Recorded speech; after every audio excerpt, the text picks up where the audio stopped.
तो हाँ जी सर जी, आपने ये डिटेल मुझे भेजी है और इस डिटेल के हिसाब से आपकी कुंडली बनी है कर्क लगने की। और इस कुंडली में देखो जी, आपके ग्रह अच्छे भी हैं और कुछ ग्रह आपके मुझे ख़राब लगे हैं। तो ग्रह जो आपके अच्छे हैं, मंगल अच्छा है क्योंकि वो अपने ग्रह में बैठा है, सूर्य अच्छा है उच्च का बैठा है, गुरु भी आपका बहुत अच्छा है, यहाँ पे शुक्र भी बहुत अच्छा उच्च का बैठा है। ये तो ग्रह आपके बड़े लेवल पे अच्छे। बुध भी तकरीबन अच्छा है, थोड़े बहुत बुरे फल देगा लेकिन ज़्यादा अच्छे फल नहीं। चंद्रमा भी अच्छा है, केतु भी ठीक ठाक फल देगा। तो पूरी कुंडली में ग्रह खराब कौन सा है? तो खराब आपका है ये राहु ग्रह। सबसे ज़्यादा ग्रह आपका मुझे ख़राब ये राहु लगा है और दूसरा नंबर है ये शनि ग्रह का। तो राहु शनि आपके भाई मुझे ख़राब लगे हैं और शनि खुद ख़राब नहीं था, उसको जो ख़राब किया है राहु ने किया है। और आपके जो सवाल है वो भी मैं कवर करूँगा, पूरा विस्तार में आपको मैं समझाता हूँ। सबसे पहले तो आप ये समझो कि जो कुंडली होती है इसमें होते हैं 12 घर। 12 घर मैं लिख देता हूँ, वो आप समझ लो। ये है आपकी कुंडली में पहला घर, ये है दूसरा घर, तीसरा घर, चौथा, पाँचवा, छठा, सातवां, आठवां घर, नौवां, 10वां, 11वां और ये 12वां घर। अब ये जो 12 घर मैंने लिखे हैं, इन घरों से आपके जीवन के बारे में कुछ ना कुछ पता किया जाएगा। जैसे कि इस पहले घर से हम पता करेंगे आपका शरीर कैसा होगा, हेल्थ आपकी कैसी होगी, स्वभाव कैसा होगा, रंग रूप कैसा होगा, इस पहले घर को देखना पड़ेगा।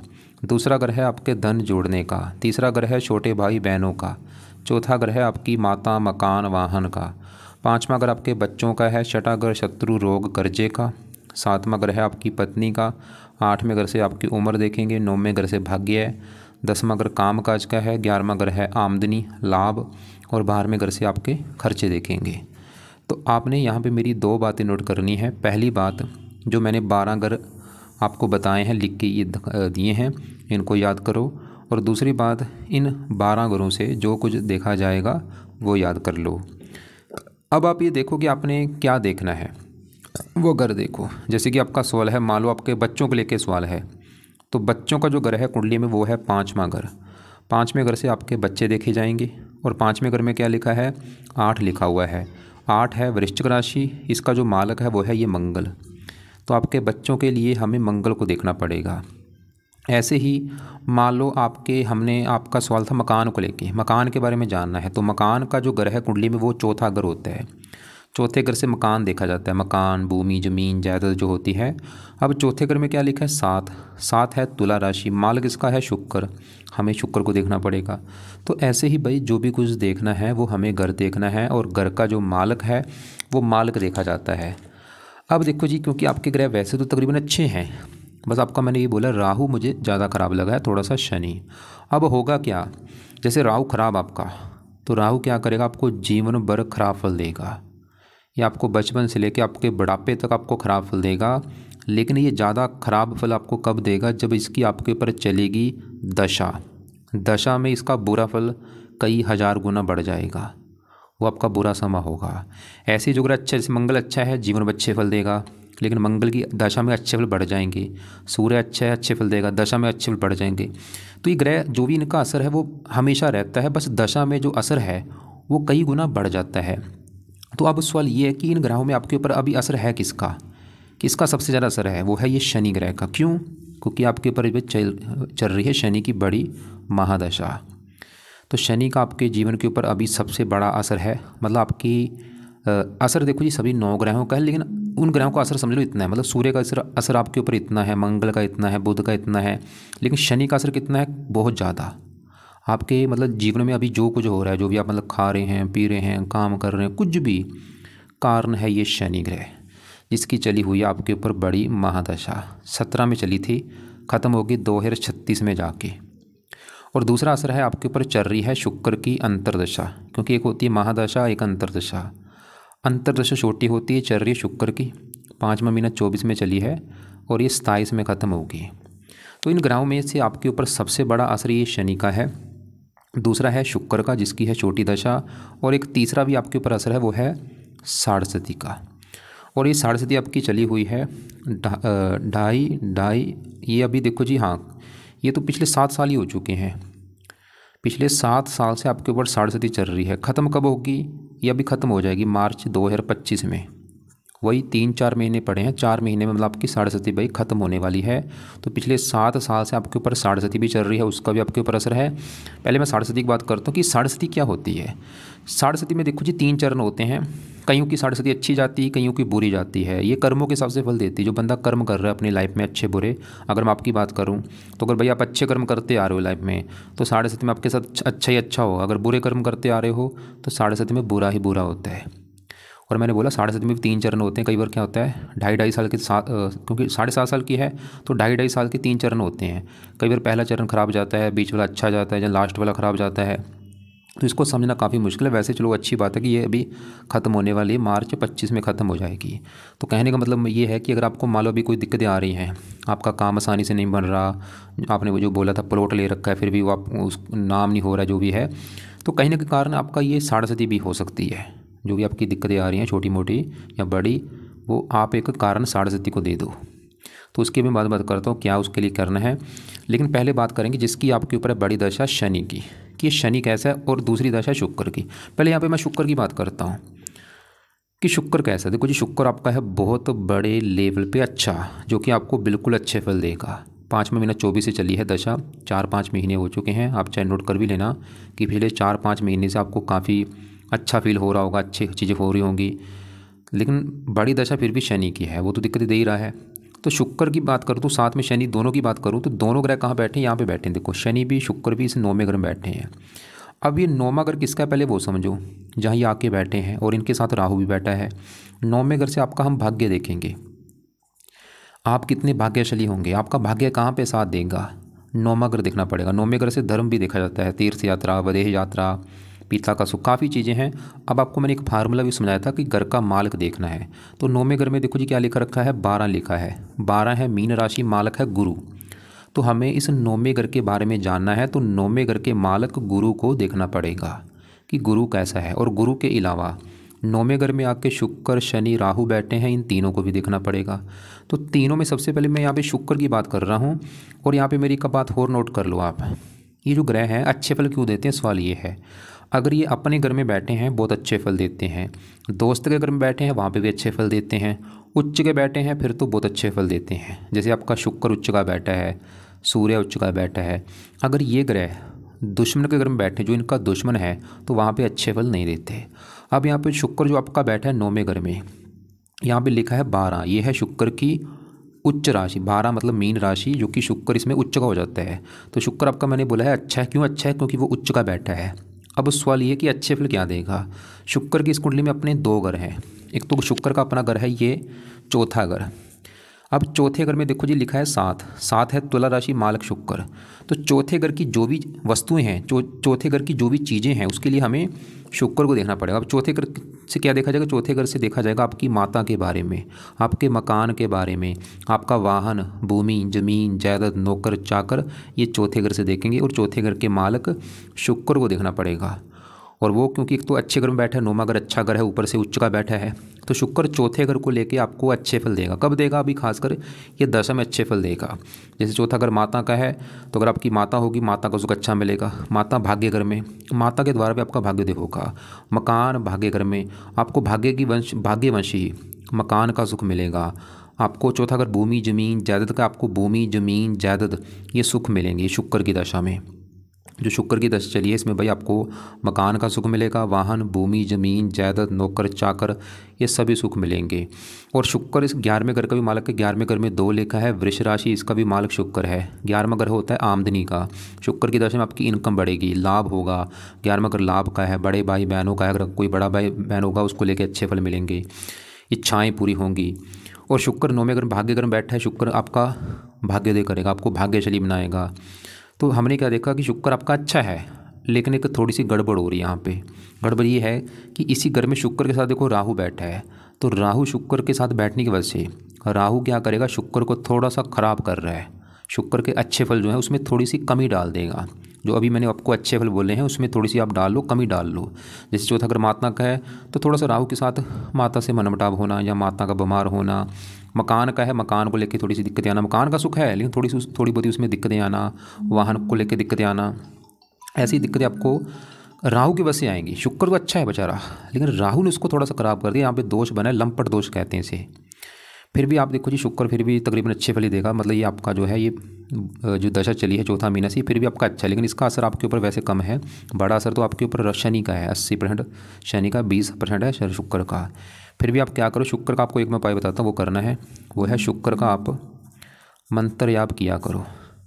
ये आपने करना है सुबह के टाइम। मंत्र कौन सा है? ओम शुम शुक्राय नमः। और ये मंत्र आपने रोजाना करना है जब तक ये दशा है। चाहे 1 माला कर लो, 2 कर लो, 3 माला कर लो। माला से नहीं करना, वैसे आप 5 मिनट बैठ जाओ अलार्म लगा के अपने घर में पूजा स्थान में। वहाँ पे आपने जपना है ओम शुम शुक्राय नमः, ओम शुम शुक्राय नमः। क्योंकि आपका जो सवाल भी था, आपने क्या बोला था कि कोई प्रॉपर्टी कोई खरीद रखी है, उसमें कोई नाम वगैरह में दिक्कत आ रही है। शुक्र क्योंकि ये चौथे घर का मालक है। चौथा घर मैंने बोला है मकान का है, ज़मीन जायदाद, ये चौथे घर का मालक शुक्र है। तो ये जाप करने से आपकी दिक्कतें भी दूर हो जाएंगी। अब देखो जी, हमने शुक्र देखा जो कि अच्छा है। अब शुक्र के साथ ही शनि बैठा है, जिसकी आपकी महादशा भी चल रही है। अब शनि की बात करते हैं। अब जो शनि है, देखो जी, शनि आपका ये मुझे ख़राब लगा है। शनि खराब होने का कारण है कि शनि जहाँ बैठे हैं 9वें घर में, वहाँ पे जो 12 लिखा है ये है गुरु का घर। और शनि गुरु को अपना मानता है दुश्मन, जो कि आपको मैंने पहले बोला था। ये ग्रह अगर अपने दुश्मन के घर में बैठे हैं, दुश्मन के घर का अच्छा नहीं करेंगे। जैसे सिंपल सी बात है, देखो जी, मेरा घर है, मान लो मेरे घर में मेरा आया है कोई दुश्मन, तो दुश्मन मेरे घर में आके क्या करेगा? सिंपल सी बात है, वो घर का नुकसान करेगा। वो घर में कोई सामान तोड़ देगा, कोई मेरा फर्नीचर तोड़ देगा, टीवी तोड़ देगा। वो काम यहाँ पे शनि करेगा। शनि वैसे इतना ख़राब नहीं था, इसको जो ख़राब किया है वो किसने किया है? इस राहु ने किया है। क्यों किया है? वो कारण है कि जब भी राहु शनि एक साथ बैठते हैं, क्या बनता है? इसे कहते हैं श्रापित दोष। आप सर्च करना कि राहु शनि की युति क्या बनाती है? श्रापित दोष बनाती है। तो ये आपकी कुंडली में बना हुआ है। और शनि आपका यहाँ पे अस्त भी बैठा है, और ये बिल्कुल इसके क्लोज बैठा है। देखो, राहु 24 डिग्री का है, शनि है 23 डिग्री का। तो शनि खराब होने का सबसे बड़ा कारण है राहु ने इसको ख़राब किया है साथ में बैठ के। अब शनि के आपको क्या ख़राब फल मिलेंगे? शनि देखो जी, इस कुंडली में 2 घरों का मालक। एक तो शनि का अपना घर है, ये 7वां घर, और 7वां घर है आपकी पत्नी का घर। पत्नी आपकी देखनी है, 7वां घर देखेंगे। और 7वें घर में क्या लिख रखा है? 10। 10 है मकर राशि, मालक इसका है शनि। तो आपकी पत्नी के लिए हमें शनि को देखना पड़ेगा।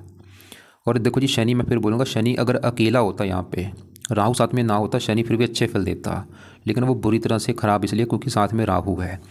तो शनि 7वें घर का मालक शनि है पत्नी घर का, तो शनि है पत्नी घर का मालक, साथ में राहु के बैठा है। तो आपकी पत्नी से भाई लड़ाई झगड़े होंगे आपके।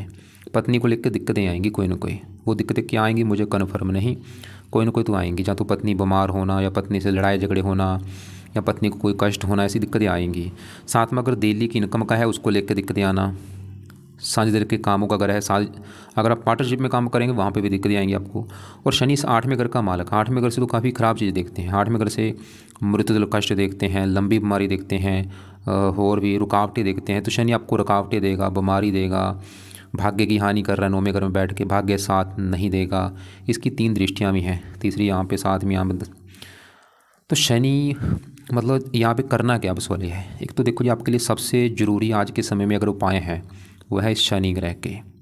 और शनि को ख़राब करने में जो योगदान दे रहा है वो राहु के। शुक्र का आपको जो मैंने पाठ बोला वो भाई चाहे करो चाहे ना करो कोई बात नहीं, काम चल जाएगा आपका, क्योंकि शुक्र अच्छा है, उसने अच्छे फल दे ही देने हैं। लेकिन ये शनि जो है, इसका सही होना आपके जीवन के लिए बहुत ज़रूरी है, क्योंकि ये दशा आपकी चली है 17 से, अभी तो चली है। अभी तो देखो जी, आपकी 37 में ख़त्म होनी है, आपकी आधी उम्र इसी में निकल जाएगी। और दूसरा आपकी 37 भी चल रही, चलो 37 तो भी ख़त्म हो जाएगी 3-4 महीने में, लेकिन जो दशा है वो तो भी 36 तक है। तो अब सवाल कि शनि के क्या उपाय करें? वैसे तो यहाँ पे ढेरों इसके उपाय हैं, लेकिन मैं सभी चलो उपाय कुछ बता देता हूँ। फिर भी आप देखना जो आपको सही लगे आप उपाय कर लेना, क्योंकि आपने पहले बोल रखा कि आप उपाय ज़्यादा करेंगे नहीं। तो क्योंकि देखो जी, उपाय तो करने पड़ेंगे शनि के, जिसमें से पहला उपाय है आप शनि मंदिर जाना शुरू कर दो। बिल्कुल सिंपल उपाय, कोशिश करो हर शनिवार को शनि मंदिर में माथा टेक के आने की। अगर आपके घर के आसपास शनि मंदिर है, मैं तो बोलूँगा रोजाना जा सकते हो, दूर है तो शनिवार को जरूर जाओ। दूसरा उपाय, शनि चालीसा का पाठ रात को आपने पढ़ना है, या इसको ऑडियो लगा के सुन लिया करो। तो ये 2 उपाय जरूर करो, ये तो है कंपलसरी। पाठ रात को पढ़ लो, या इसको ऑडियो लगा लो, सुन लिया करो। मंदिर जाना शनिवार को। तीसरा उपाय, आप शनि कवच का पाठ भी पढ़ सकते हैं, ये आपको बीमारियों से बचाएगा, आपकी रक्षा करेगा, और भी तो ये पाठ भी 2 मिनट का पाठ, इसको भी सुन सकते हैं। चौथा उपाय है, अगर आपको व्रत रखना आता है तो आप शनि देवता का व्रत रख सकते हैं, शनि देवता की कथा सुन सकते हैं, आरती करो। लेकिन देखो जी, अगर आपको लगता है कि भाई इतना कुछ मैं नहीं कर पाऊँगा, तो शनि मंदिर तो है कंपलसरी, ये तो ज़रूरी जाना आपने। और बाकी शनि चालीसा भी रात को पाठ पढ़ना है या सुन लिया करो। बाकी कवच वो आपकी मर्जी है, कर लोगे अच्छी बात है, व्रत रखना वो भी आपके ऊपर डिपेंड है। ये तो हो गए शनि के उपाय। अब यहाँ पे राहु, अब सवाल कि राहु क्यों ख़राब है, क्योंकि मैं आपको बार बार रिपीट कर रहा हूँ, राहु ख़राब है और पूरी कुंडली में आपका भाई राहु ही ख़राब है और कोई ग्रह ख़राब नहीं। और राहु ने शुक्र शनि को भी यहाँ पे जो पीड़ित किया है, श्रापित दोष बना है। और शुक्र, और आपको देखो जी दशा के चार्ट की वीडियो मैं भेजूँगा, उसमें देख भी लेना। जब भी इसकी कभी दशा चलेगी उस समय आपको दिक्कतें आएंगी। अब राहु खराब क्यों है, सवाल ये है। तो राहु खराब होने के हैं 2-3 कारण। पहला कारण है कि राहु जहाँ बैठा है 9वें घर में, ये गुरु का घर है और ये गुरु को अपना मानता है दुश्मन, पहला कारण ये है। दूसरा कारण है कि राहु इस घर में बैठा है 9वें घर में और केतु बैठा है यहाँ पे 3रे घर में, और इधर वाला हिस्सा है खाली, चौथा घर खाली, 5वां घर खाली, छठा घर खाली, 8वां घर खाली, सिर्फ 7वें घर में चंद्रमा बैठा है। तो क्योंकि देखो जी, राहु केतु के सभी ग्रह जब एक साइड में होते हैं तो कहते हैं काल सर्पदोष बनता है। लेकिन आपका क्योंकि चंद्रमा बैठा है, इसकी वजह से बना है आंशिक काल सर्पदोष, मतलब कम मात्रा वाला काल सर्पदोष बना है। एक होता है संपूर्ण काल सर्पदोष, एक होता है आंशिक काल सर्पदोष। तो राहु खराब होने का ये दूसरा कारण है कि ये कुंडली में आंशिक काल सर्पदोष लेके बैठा है। तीसरा कारण है शनि के साथ बैठने की वजह से श्रापित दोष बन चुका है। तो ये 3 कारणों से खराब है। और इसकी जो दृष्टियाँ हैं, 5वीं दृष्टि पड़ रही है पहले घर के ऊपर, यहाँ पे शत्रु राशि है, 9वीं 8वें घर के ऊपर, यहाँ पे 5वें घर के ऊपर यहाँ पे नीच राशि है। ये अपनी दशा में मतलब बहुत सारी दिक्कतें पैदा करेगा आपको अपनी लाइफ में। ये 9वें घर में बैठा है, भाग्य की हानि करेगा, आज भी दिक्कतें दे रहा है, दशा में दिक्कतें बढ़ जाती हैं, भाग्य की हानि करना, धर्म को नाम मानना, और भी ये इसके अलावा शनि को ख़राब कर रहा है, पत्नी को लेकर दिक्कतें आना, शुक्र को ख़राब कर रहा है, लगन को देख रहा है, आपकी हेल्थ ख़राब करेगा। तो इसके लिए क्या करना है, इसके पीछे जो 24 है पावर होती है, इसको हमने करना है 0। तो राहु के देखो जी 3 उपाय आपको मैं बताता हूँ। पहला उपाय है आप राहु का दान करो, और ये दान तो आप कर ही लोगे। और ये दान क्या है, आपको मैं वीडियो अलग से भेज दूंगा। वो दान जो आपको दान सही लगता है वो आप कर दिया करो। वैसे सबसे बेस्ट है सतनाजा, 7 प्रकार के नाज का दान किया करो। दूसरा उपाय है राहु कवच का एक पाठ है, वो आपने पढ़ना है रात के समय, या इसको ऑडियो लगा के सुन लिया करो। 2 मिनट का पाठ है, रोजाना पढ़ लो या इसको सुन लो। तीसरा उपाय है शिव जी की पूजा उपासना किया करो, जो कि आपने लिख भी रखा था, आप शिव जी की पूजा उपासना करते हैं, बहुत अच्छी बात है। अब शिव जी की पूजा उपासना में क्या करना है, आप रोजाना कोशिश करो शिव जी के मंदिर में जाने की। नहीं जा सकते हैं तो घर पे ही शिव जी, आप अपने घर में पूजा स्थान में जब भी आपका टाइम लगे, शिव जी का जो मंत्र है ओम नमः शिवाय, वो जाप किया करो। खासकर सुबह का टाइम सबसे बेस्ट है। सुबह जब भी आप 5-6 बजे, वो सबसे अच्छा समय होता है। उस समय अपने घर में जो पूजा स्थान है वहाँ पे बैठ के आपने जपना है ओम नमः शिवाय, ओम नमः शिवाय। जाप 5 मिनट, 10 मिनट, 20 मिनट, वो आपके ऊपर डिपेंड है, वो आप करो। कभी टाइम लगे शिव चालीसा पढ़ लिया करो, शिव तांडव स्रोत पढ़ लो, ऐसे उपाय किया करो शिव जी के। तो ये हो गए राहु के उपाय। वैसे और भी इसके काफ़ी उपाय हैं, क्योंकि आपने पहले मुझे बोल रखा कि भाई मैं ज़्यादा उपाय नहीं करूँगा, इसलिए मैं उपाय आपको कम बता रहा हूँ। नीले कपड़े कम यूज़ करो, काले कपड़े कम यूज़ करो। अब हमने क्या देखा कि आपकी दशा चल रही शनि की, वो आपको मैंने बता दी है। शुक्र फिलहाल अच्छा है, 60 आपकी ख़त्म होने वाली है। अब आपके मैं दूसरे ग्रहों को भी एक बार कवर कर लेता हूँ। यहाँ पे 10वें घर में मंगल, सूर्य, बुध, इनकी बात करते हैं। 10वां घर क्या है पहले वो समझो। 10वें घर से देखा जाता है काम काज, आप जो नौकरी कारोबार करेंगे वो 10वां घर है। 10वां घर आपके पिता का भी है, पिता कैसा होगा आपका। 10वां घर सरकार का भी होता है कि सरकार से कोई फ़ायदा होगा या नहीं। और 10वां घर है मान प्रतिष्ठा का। तो ये जो 4 चीज़ें हैं 10वें घर से देखेंगे। और फार्मूला क्या है, घर का मालक देखना है। तो 10वें घर में क्या लिखा है, एक लिखा है, एक है मेष राशि, मालक इसका है मंगल। हमें देखना पड़ेगा मंगल को कि वो कहाँ बैठा है, और मंगल कहाँ बैठा है, वो इसी घर में बैठा है, जो कि बहुत बड़ी अच्छी बात है। मतलब आपका मंगल बहुत अच्छा है, क्योंकि वो अपने ही घर में बैठा है। मैं आपको फिर एग्जांपल समझाता हूँ। मान लो मेरा घर है और मैं अगर अपने घर में बैठा हूँ तो क्या करूँगा, अपने घर का मैं अच्छा करूँगा, वो काम यहाँ पे मंगल करेगा। ये अपने घर में बैठा इसलिए अच्छा है। और वैसे भी मंगल इस कुंडली में योग कारक है, और इस घर में दिग्बल, 10वें घर में जब भी बैठता है इसको यहाँ पे बल मिलता है, दिग्बली रहता है, कई कारणों से अच्छा है। अब अच्छे फल क्या देगा, 10वें घर का अच्छा कर देगा। 10वें घर काम काज, आपके काम काज के लिए बहुत अच्छा है। कौन सा काम काज, मंगल जब भी 10वें घर में होता है, ऐसे लोग पुलिस में होते हैं या मिलिट्री में होते हैं या मेडिकल लाइन हो गया या मतलब सरकारी नौकरी में बड़े लेवल पे आपके योग हैं, क्योंकि साथ में सूर्य पे बैठा है। मतलब या मंगल के जुड़े कामों से ऐसे लोग धन कमाते हैं। तो मंगल के जुड़े जो भी काम हैं उनसे आप धन कमाएंगे। वैसे तो काफ़ी मात्रा में आपके सरकारी नौकरी के मुझे योग दिख रहे हैं, या ऐसे लोग डॉक्टर भी होते हैं, मेडिकल लाइन होगा, सर्जन होते हैं। काम काज की रिगार्डिंग कुंडली बहुत अच्छी है। और मंगल का इस कुंडली में एक और ग्रह है, वो है ये 5वां घर, जहाँ पे 8 लिखा है। वृश्चिक राशि, मालक मंगल। 5वां घर संतान का है, ये आपको संतान का भी सुख अच्छा देगा। वैसे संतान के घर के ऊपर राहु थोड़ा सा उस घर को खराब कर रहा है। और भी काफ़ी अच्छे फल हैं। अब साथ में सूर्य बैठा है, वो भी अच्छा है, क्योंकि सूर्य 10वें घर में यहाँ पे जो 1 लिखा है ये है मेष राशि, जो कि सूर्य की है उच्च राशि। तो सूर्य क्यों अच्छा है? क्योंकि वो उच्च का बैठा है, यहाँ पे एक योग बना है, मंगल अपने घर में है, सूर्य उच्च का है, बहुत बड़ा योग है ये। तो 10वां घर, वैसे भी सूर्य 10वें घर में दिग्बली होता है, सूर्य भी आपका कई कारणों से अच्छा है। और सूर्य अच्छे फल क्या देगा? ये भी 10वें घर का अच्छा कर देगा।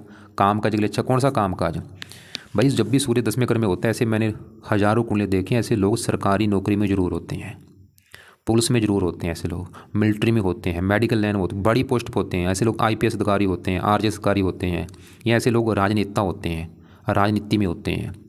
पिता का भी घर है, पिता के लिए अच्छा है, सरकारी कामों के लिए अच्छा है, मान प्रतिष्ठा अच्छी देंगे आपको, आप अपने परिवार का नाम रोशन करेंगे। और सूर्य का इस कुंडली में ये दूसरा घर जो है, यह है धन जोड़ने का। दूसरे घर में लिखा है 5, सिंह राशि, मालक सूर्य है। तो धन का मालक सूर्य है, ये तो उच्च का बैठा है, सूर्य आपको धनी बनाएगा। धन पिता, पिता से धन, धन सरकार से मिलेगा। और साथ में बुध बैठा, वो भी बुद्धिदित्य जो बना, वो भी ठीक ठाक है आपका। अब आपके यहाँ पे दूसरे घर में गुरु बैठा है, और ये 9वें घर का मालक, भाग्य चला गया धन के घर में। गुरु भी आपको भाग्यवंशी धन देता रहेगा, और भी कई प्रकार के अच्छे फल देगा। चंद्रमा पत्नी घर में बैठा है, साथ में दृष्टि पड़ रही है अपने घर के ऊपर, लगन का अच्छा करेगा। थोड़ा सा पत्नी से मनमुटाव। तो यहाँ पे दूसरे ग्रहों को मैंने ज़्यादा कवर नहीं किया। तो कुल मिला के बस कहने का मतलब ये है कि आपकी कुंडली में जो ग्रह खराब है वो है राहु, और दूसरा नंबर है शनि का। और शनि खुद खराब इतना नहीं था जितना उसको राहु ने कर दिया है। और आपके लिए यहाँ पे थोड़ी सी नेगेटिव बात है कि शनि की आपकी चल रही है दशा भी, मतलब ये दशा, क्योंकि जो ग्रह आपका देखो जी खराब, उसी की चल रही दशा। तो शनि का आपके लिए सही होना बहुत ज़रूरी है। ये मार्किश भी है शनि, जिसकी दशा चल रही है मार्किश भी है। तो बाकी देखो जी एक और, हाँ रत्न आप एक मंगल का मूंगा कर लेना, क्योंकि वो अस्त बैठा है। तो राइट हैंड की इस रिंग फिंगर में मूंगा रत्न धारण आप कर लेना। उसको लेना है आपने 7.25 रत्ती का। लेने के बाद उसको या तो तांबे में या पित्तल में जड़वा लेना, और शुक्ल पक्ष के पहले मंगलवार को धारण कर लेना सुबह के टाइम, सुबह 7:15 बजे या 8:15 बजे धारण कर लेना।